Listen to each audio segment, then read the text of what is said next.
Hi, I'm Tyson Franklin, and welcome to this week's episode of It's No Secret with Dr. T. Today, a little bit different. Once again, I am on site at the Lane Distillery. I have two distillers with me, Sam, Kennis, and Darren Barber, and they also own the Three Wolves Whiskey Bar. So Sam has been on before, which Correct. was... I can't remember when that was. I think it's probably about a year ago now. Maybe November last year. I'll have a link there in the show notes anyway to the previous episode. So I've got them back on because they've opened up a distillery, and we're actually recording from the distillery. So if it sounds a little bit echoey, if you hear a few noises in the background, that's what happens when you do it on site. So guys, welcome. Thank you for coming back and seeing us. Thanks for having us. So I'm looking forward to this. So just to go back a little bit, how long ago did the Three Wolves start? 3 years. Almost to the day. This weekend will actually be 3 years, yeah. You celebrating having a party? We're not. We're actually doing tonight a takeover at Noah, a little local restaurant here for Lane Distillery. So we didn't actually have time to organise anything for Three Wolves. I must admit, I did the same thing when this podcast hit the 2-year birthday. I forgot. And somebody said to me, how long's it been now? I said, 2 years was last week. So I'll celebrate the 3rd year one. Yeah, every weekend's a party at Three Wolves. Yeah. Okay, so you did the Three Wolves Distillery, the Three Wolves Whiskey Lounge, or Whiskey Bar. Yep. And why did you decide to do this? So this is a gin distillery, isn't it? Correct, yep. Why a gin distillery? Gin's a pretty popular spirit these days, probably one of the most up-and-coming spirits. We really like gin. It's a really versatile spirit, and it's quite a quick spirit to distill as well compared to whiskey. What do you mean by versatile?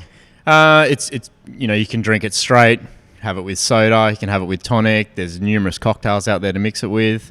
So it's just a really easy drinking spirit.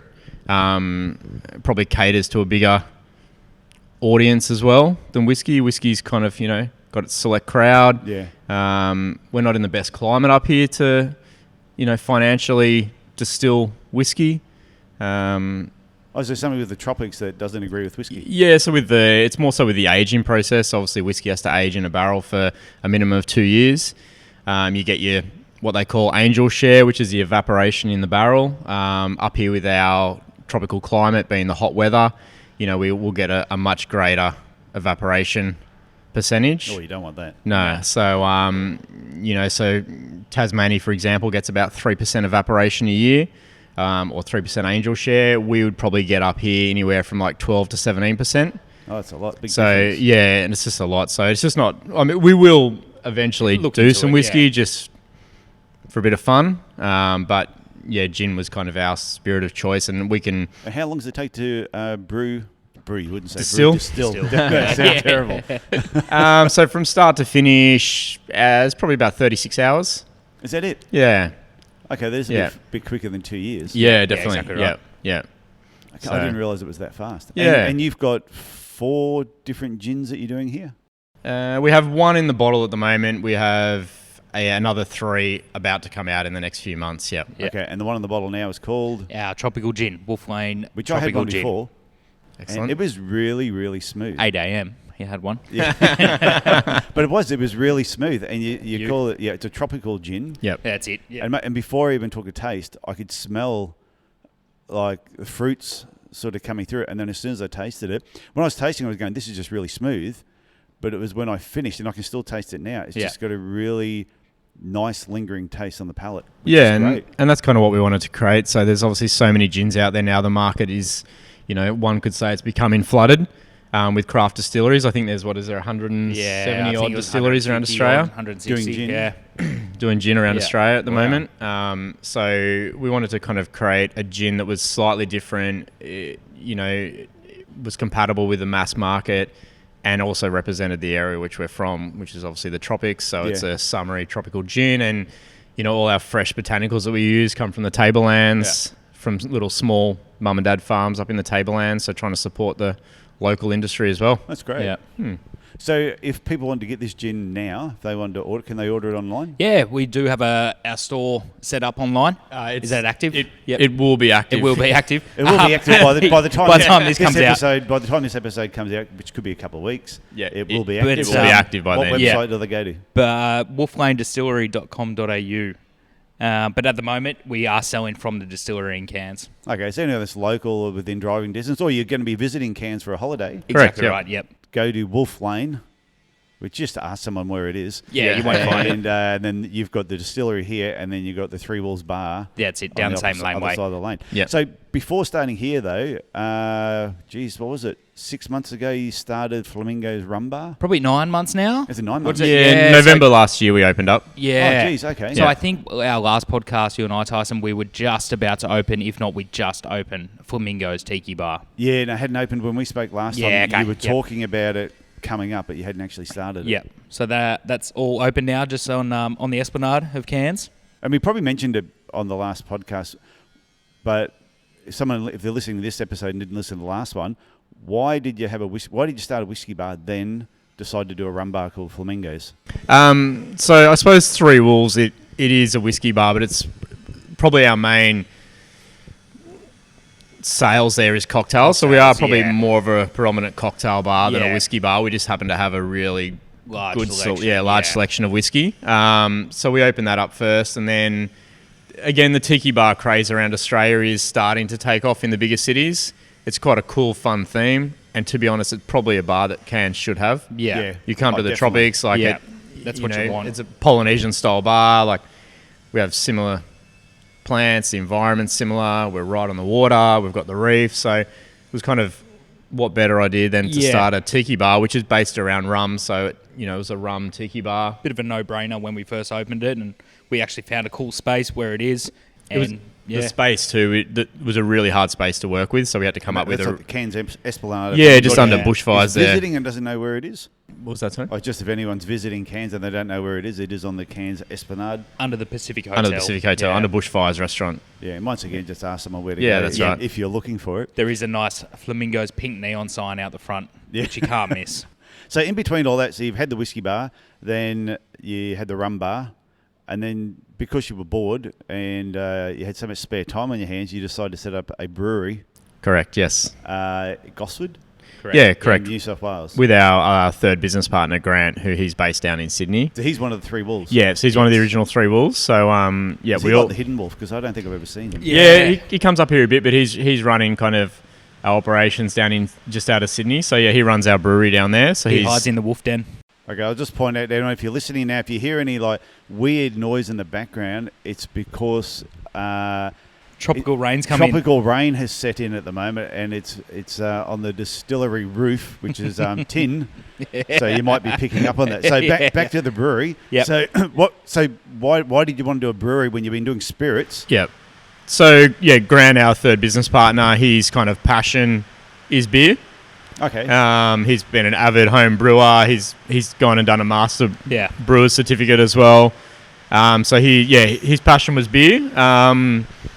And it basically just came to the point where he wanted to open a brewery. So we Yeah. just decided to all do it together. And Yeah, he was looking to do the brewery anyway, so we all just kind of went in together and, got it started, and that's been going for 9-10 months as well now. yeah, it opened about the same time, As pretty much the Flamingos, exact yeah. same time as Flamingos. Okay. So Yeah. I know when I spoke to Sam last time, I think you had a goal of setting up like 20 alcohol outlets by the time you were 40. Yeah, that or was something my like individual goal. That Yep. was your original goal. Yep. Now it's probably 100 by the time you're 50. Yeah. So Darren, what about you? Did you have the same alcoholic dreams as Sam, or was it a bit different? Well, What- I've what only got got you- I've only got a few more years to get to 40. So Yeah, but what got you intrigued on this side of things? What's your story a bit like? So it's a bit of a quick background. So I'm a panel beater by trade. And then I did that, and then I've been working for myself since I was about 24, so almost 15 years now. Had numerous businesses, smash repair shops. I've had mobile catering businesses, men's online clothing websites, and then I sold a couple of businesses and moved to Cairns, and have always loved the bar industry. Yeah. But moved to Cairns and just really missed the kind of bars that we used to drink in Sydney.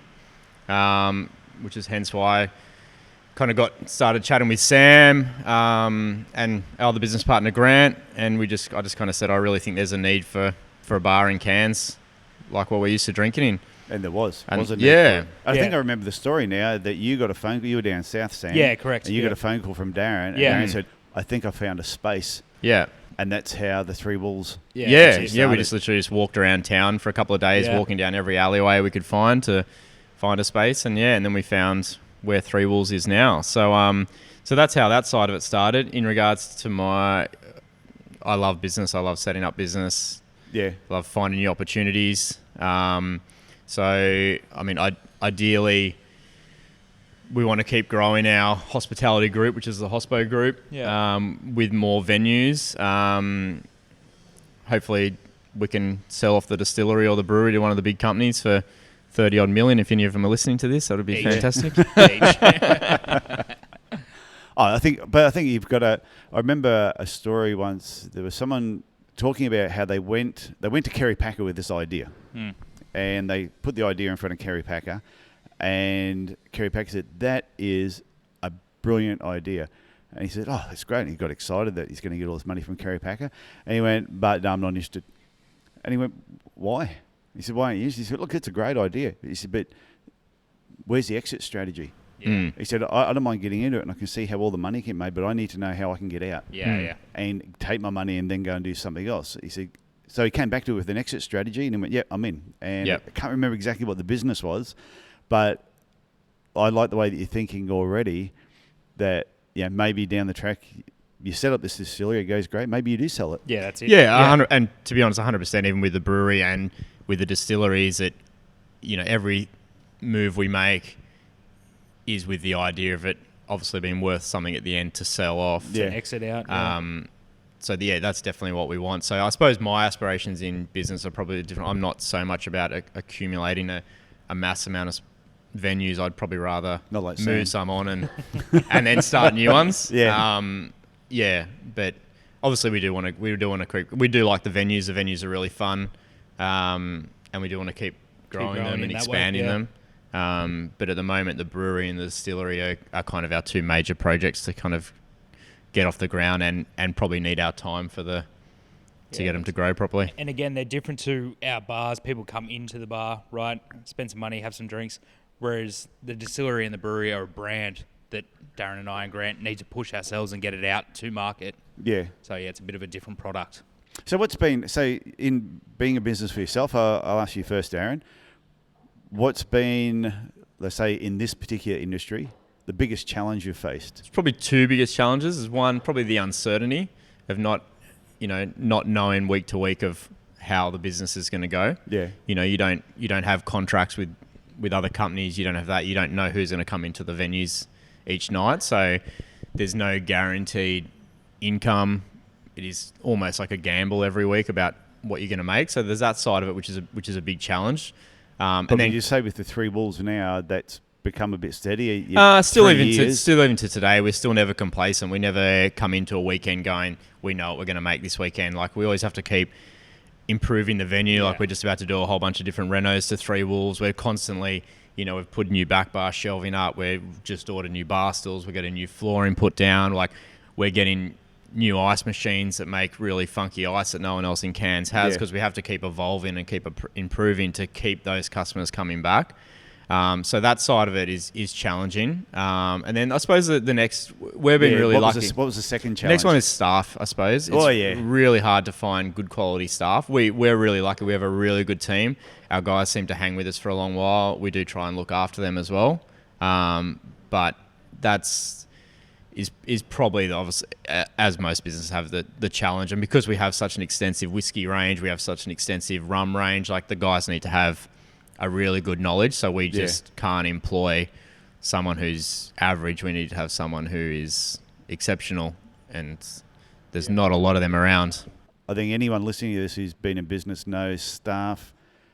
Doesn't matter whether it's podiatry, whiskey, anything. Bartending, you probably find panel beating. If you had a panel beating, it's always trying to find the right staff shocking. that are going to fit in with the culture that you want to create. That's right. Yeah, and supply the customer service. We're in a customer service based industry, and it is very hard to please everyone. And especially into a bar where everyone's kind of coming in to have a good time. You have to meet everyone's expectations, and everyone's expectations are different. So it's also having those staff that can change and and modify their behaviour and their attitude towards different staff to different customers as well. Yeah, So, makes sense. yeah. So, Sam, what's been your biggest challenge? Yeah, definitely. I'd be on the same path as Darren as well. Just the uncertainty of the day-to-day. I mean, especially in the Cairns sort of market, one Monday we'll have a great Monday. The following Monday, no one will walk through the door, sort of thing. So that's uncertainty, and then it's just the training of the staff as well, trying to find talented staff, the right attitude, and then progressing them as well. Having people show up and really want to work behind a bar. In the bigger cities, you'll find those sort of staff that actually want hospitality as a career. As you get more regional, it gets a little bit harder. So, and you said with the training, so would you find, like Darren was saying, you've got to constantly be evolving and creating new things for the customers. Yeah. But that's also then you need to get the right team in there that also want to evolve, who don't want to just stick with the cocktails they know and they don't want to evolve and change anything. Yeah. So do you guys do a lot of like after hours training, pulling them in at certain times and making cocktails and telling them, hey, if you've got any new ideas, throw them at us and let's see what happens? Yeah, we do. Yeah. We definitely, it's something we're constantly working on and evolving. We definitely probably don't do it enough, but we do it. Yeah.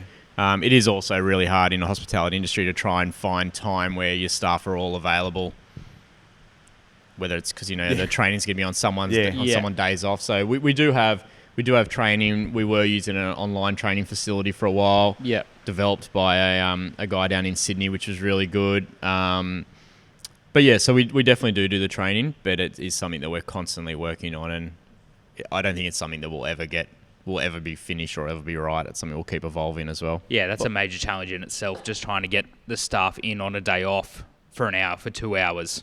Oh, yeah, I can understand that. It's hard enough when you have a business that only runs from 8:30 to 5:30. Yeah. And trying to get everybody there at the one time, because one person might work only the morning, the other person works the afternoon, they work on different days. So I can understand people working at night and then trying to get them in. And I suppose that's one advantage with the Lane Distillery is that obviously Sam and myself are both from the industry and have bars, so we know what that training's like. So one of the big things we're trying to push with Lane Distillery is on-site training or other venues bringing their staff into the distillery and we run them through the process. So, the more trained the staff are, the better they can sell our product, but then also the better the customers' experience is at the venue as well. So you're going to do training in here? Yeah, so we'll do training in here. And I will point out to people, this is a really, really cool setup. Yeah. Thank you, yeah.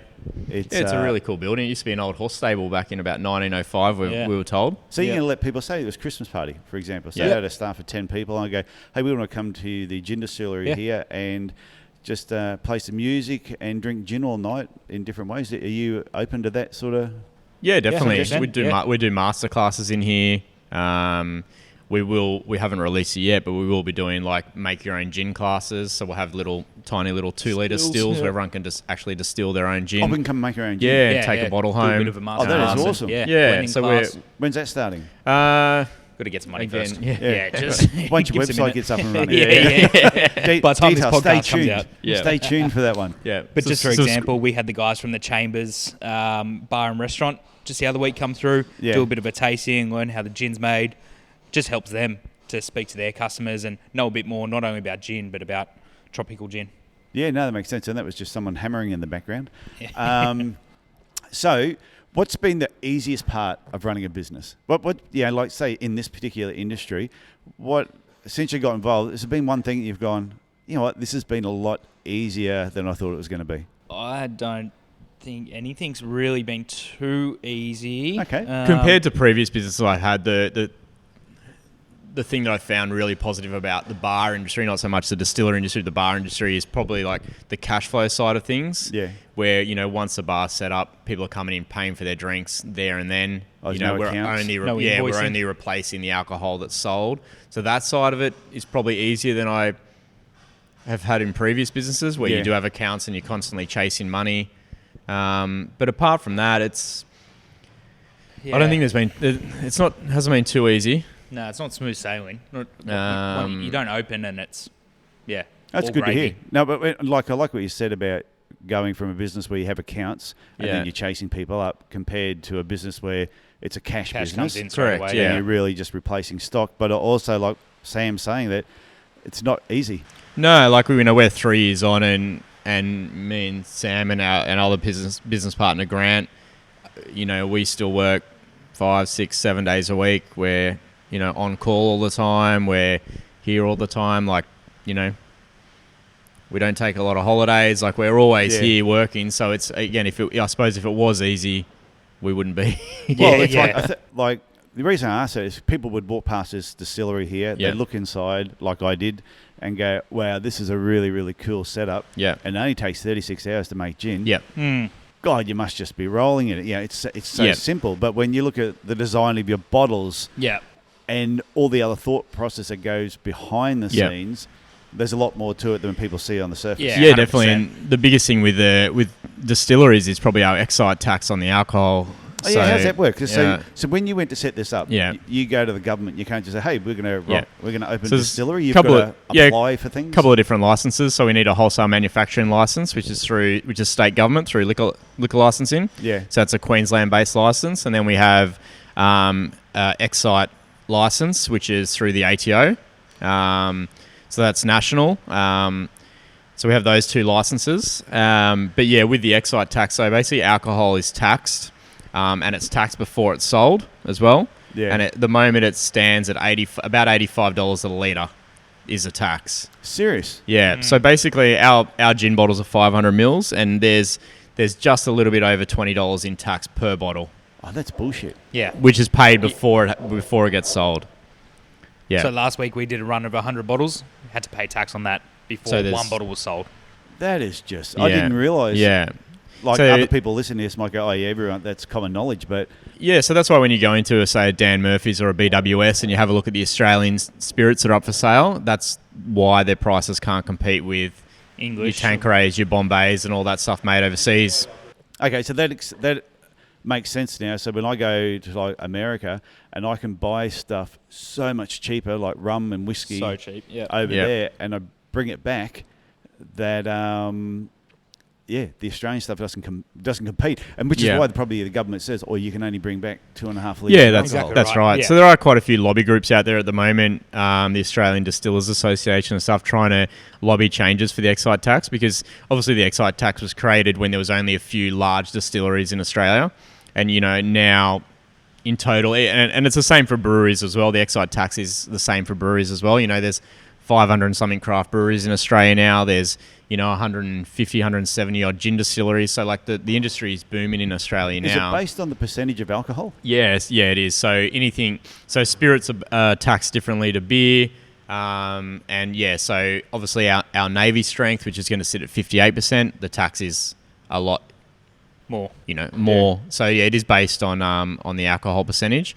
But that's one of the big killers. So it's not when you buy an Australian craft spirit that the distillers are charging a lot of money because they're making a lot of money. It's generally because we're getting taxed, and that's why we just can't compete with a lot of the international spirits brands. But when somebody's bringing in, say, for example, they're bringing a whiskey or rum in from overseas, they're just importing it and selling it. Yeah, that doesn't have the same excise tax on it? I'm not 100% sure on the excise. I believe they do pay a tax on it when it's bought into the country, but I'm not 100% sure what that is. Yeah. Okay, so for a 750ml bottle of spirits, they're paying almost like $30. Yeah. So we probably can't make and bottle our gin for the same price as, say, we could buy Tanqueray gin behind the bar. Exactly right. Yeah. And we make it next door. Yeah. Oh, that's making me sad. Yeah. So our first poured gin at Three Wolves is Bombay. Yeah. And it's cheaper than what we can make next door. And walk it 5 meters to the bar. So that's wrong. Yeah. That is so wrong. It does cripple like the small Australian distillers out there, and it does make it really hard for us to compete with anyone else, because it'd be fantastic if we could get our gin in a first pour around different bars, but we just can't do it. It's not possible. Yeah. It's not that we could do it and make a little bit of money. Like we could do it and we would lose money. So it's just impossible to do. Okay. Wow. I knew there was a tax. Yeah. And I knew there was hoops you had to jump through, but I didn't realise the tax was that high. So much, I mean, that is a phenomenal Yeah, it's huge. tax. Mm. I'm never going to complain about what I've been taxed before. Never again will I complain about tax. As soon as I go to have a whinge, I'm going to think about the alcohol tax. Yeah. And just look at our bottle and look at your bottle and just feel sorry for you. Yeah. Thanks. Cheers. So what do you got plans next? Okay, so for here, you're going to be doing you're doing master classes, and eventually people can come and do training and maybe Christmas parties, that type of thing. Yep, that's it. What do you two and the Hidden Wolf got planned next? So we've had a few changes. So we've brought on 2 extra partners into the group. So we have Benedict, who was our manager here at Three Wolves, and he's recently bought into our group. So he's become our general manager of Three Wolves and taken on a lot of the daily operations there. We've also brought in Andrew, who is a partner in Flamingos as well.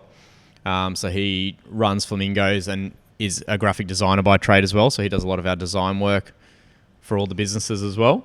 That's one thing I will say about, even when you just started the first bar, the Three Wolves bar, whiskey bar, is your creative behind it all has always been really good. Yeah. There's never been any really dodgy artwork. Yeah. You looked at it and you're going, geez. Yeah, no, we've tried to keep it like simple and clean and just not overdone. Yeah. But and we think it works. So that wolf up on the wall is you?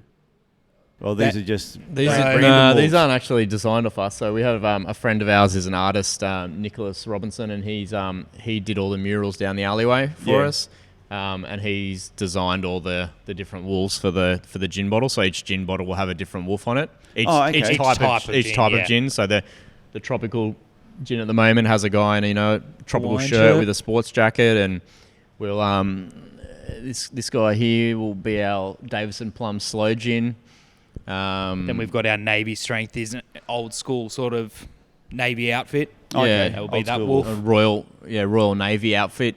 So it's all, we're all just trying to theme it and also have a array of different bottles. So hopefully, if people like the gin, they want to collect the different bottles as well. No, that makes sense. So the plans for the future. Yeah. What's next? Obviously, just kind of keep growing the distillery and the brewery. We're just about to put in a development application for the distillery here, so we will convert this into a distillery / gin bar as well. That's the plan. So probably an Australian gin bar, so we can stock other gins from around Australia and people can come in and just have a cocktail. Yeah. So you'll be able to walk between the two on any given night.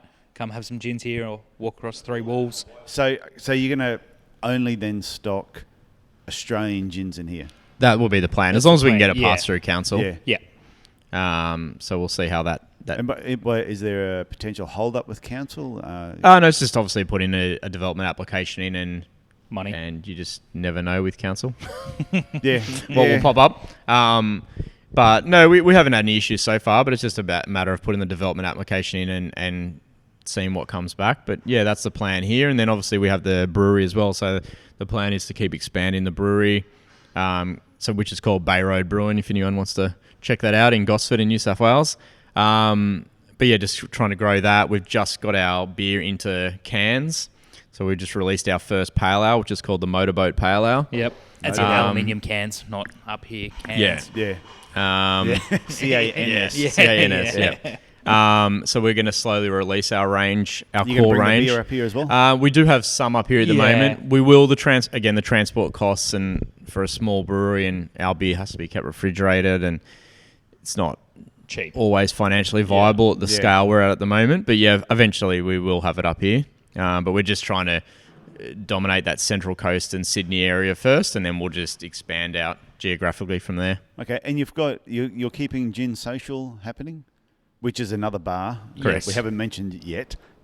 Yeah, so that's over in the Hilton Hotel, which again is probably about a 500-metre walk from where we are now, kilometre walk. And yeah, we'll keep that going for the time being.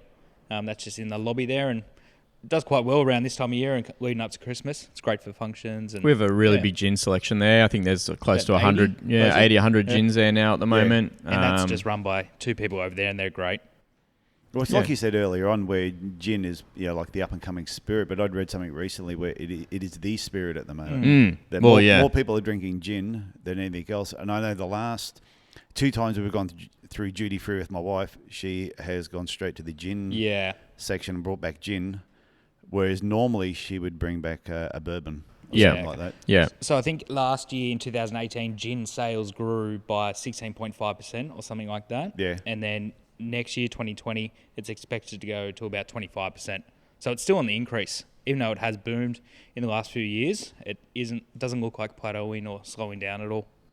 Okay, and it's because you said it's so versatile. Yes, right. A lot of different versions coming out now. We've got one coming out now, which is a sherry barrel aged gin. So we've aged a whole bunch of gin in ex-sherry barrels. It just gives you almost like a gin whiskey hybrid type taste. Gin flavour. We've got a Davison plum gin that we're macerating a bunch of our gin with Davison plums from the Tablelands as well, which give you a sweet. Recently, had one last year, and it was it was like mixed with Shiraz. Oh, sure, yeah, the four pillar Shiraz gin. Yeah. So they macerate that gin with Shiraz grapes. So there's all these different variants coming out now. Gin liqueurs are becoming really popular. Rhubarb and ginger gins and elderflower gins, and it's just becoming a massive crazy market. spirit. Because I know vodkas have gone down that path where you go to the vodka section, and it's like every flavour of vodka you want to get. So gin has been sitting in the background quietly, just plotting to take over the world. Yeah. And now it's like chaos. Yeah, that's right. Now it's slowly sort of taking over. Yeah, definitely. It's slow. I think at Three Wolves, for example, we got about 6 vodkas and they don't sell. Yeah. Whereas, gin's really taking over there anyway. I think the funny part with vodka is some people say, I drink vodka because you can't taste it. It's like, well, why bother drinking it? Yeah. So, it's whereas gin, you can, it doesn't matter what you make, which is why I never used to like gin when I was younger because tonic. I didn't really, tonic. All I ever had was gin and tonic. Yeah. And I liked tonic. Yep. But I didn't like it with gin. Yeah. But it was also, I think, the quality of the gin. And the tonic. Probably brewed through somebody's underpants somewhere. And that's how it was. So we're seeing a bit of a trend, and we're trying to push the trend as well, and we've actually designed our gin to do. But so we're seeing a big trend with gin and soda now rather than dumping the tonic. So like most people we speak to, they're like, I don't like gin. It's you break it down and they don't like the tonic. Yeah. So, gin is just a flavoured vodka, really, at the end of the day. So, gin, soda works perfectly. So that's why we've designed our gin. And especially in the climate up here, soda works so much better with how hot it is, nice and refreshing, rather than that sugary tonic. I know my wife really likes the gin, soda and lime. Yeah. Just squeeze a lime juice or something like that. So ours is designed with gin, soda and a bit of groovy grapefruit. Works perfectly. Yeah. And the other thing I've heard that people drink vodka is because they're saying that it's less calories, so therefore they're watching their weight. Yeah. That's like their weight reduction alcohol. It's healthy. How's gin compared? So it's the same. Like a gin would have no more calories than vodka. It's basically the same base spirit that's used. It just has all the different botanicals in it to make it a bit more flavoursome. So okay. I did read somewhere that a banana actually has more calories than a gin and soda. So basically for breakfast, have a gin and soda. That's why monkeys are fat. That's it. I don't trust monkeys. So if something about monkeys, I look at them, I just don't trust you. But if you're a vodka and soda drinker, try it next time. Grab a gin and soda and see how you go. Okay, I think that's really good. So do you have any final parting words? If somebody's listening to this, they're in small business for themselves. They've been listening to this story of what you guys have been doing. And I actually find it quite motivating when I'm talking to people who are just constantly growing. Growing their businesses. Have you got a business tip for anybody? Yeah, don't overthink it, just do it. Yeah. Oh, nice. Yeah. Don't overthink it, just do it. Yeah, and don't think. Sam, don't think at all. Just don't think. Jump into it. Just don't. Yeah. I like that. Don't think about it, just do it. Yeah. Yours is just don't think. Yeah. I think, you can... Talk yourself out of it. Yeah, overthink it, Was it paralysis by analysis? Yeah, so some people, they have an idea and they go, this idea is that good, they do so much work on it. And by the time they ever get around to doing it, 10 other people are already in the market. Yeah, that's right. So we had numerous people tell us when we opened Three Wolves that it wouldn't work, it wouldn't last. If you believe in it, just do it. Oh, when I first heard about it, I went, what a brilliant idea. Why hasn't anybody else done this before? Yeah. First time I walked into the place, I just went, this just reminds me when I was in Washington and went to a couple of whiskey lounges over there. Okay. And as soon as I walked into your place, I went, this just reminds me of some of the Being places back I'd been to overseas. Yeah, it was crazy the amount of people that used to come up when we first opened and said, yeah, this is cool, but, you'll be open for 2 or 3 months. So... Oh yeah, you really want to listen to people like that. Yeah, don't that's you? yeah. Yeah. And you go, oh yeah, and your successes are? Yeah. Let's list them on this post-it Yeah. note. So, no, that's good. So, guys, I want to thank you both for coming on It's No Secret with Dr. T, sharing Thank you. what you've done so far. No worries. I think, like when I said we spoke last time, we'll talk again in about a year to see what you've been up to. I think we'll probably do this on an annual basis. Yeah. I'll just turn Sounds up like at a good one of your breweries or distilleries somewhere. Yeah. Do it. And we'll just keep seeing the progression over time. So That thank means you we very need much. to All right, thanks keep for having us. driving now, keep growing. Yeah, now you have to keep we doing have to do it. Pressure's yeah, on. Yeah, don't think, just do it. Yeah, Yeah, that's it. exactly. Thanks a lot, guys. Thank you. Thank you. Well, I hope you enjoyed listening to Sam, Kennis and Darren Barber today from Wolf Lane Distillery and learning a little bit more about their tropical gin and all that goes on behind the scenes. Some of it still surprises me. I can't believe the tax office charges what it does to distilleries, especially small local distillers who are trying to compete against the big guys. So hopefully that changes for them down the track. But I thought it was really interesting when they were talking about the biggest challenge as well, about there being uncertainty in the business, which sometimes is what keeps business exciting, is that uncertainty. But it's really important, as Darren said, to just keep evolving. Don't sit back thinking that just because the business is going well today that it's always going to. You've got to keep evolving. And the other part, staff. Staff is always a difficult part of running any business. But when you get good staff, you've really, really got to look after them. And I think it's a nurturing staff as they join your business. But it's right from the beginning. It's just finding the right people that are going to fit in with your team. And their final tip, which I think is worth repeating again, is don't overthink it. Just do it. Whereas Sam said, just don't think. So I hope you enjoyed today's episode. It was a little bit different, and I know there was a little bit of noise in the background, so I hope that didn't bother you too much. If you've been enjoying this podcast, please tell your friends and family. And and if you really enjoy it, please leave a review on iTunes or wherever you listen to your podcast. Okay, that's it for me this week. Look after yourself, look after your family, and I will talk again next week. Bye for now.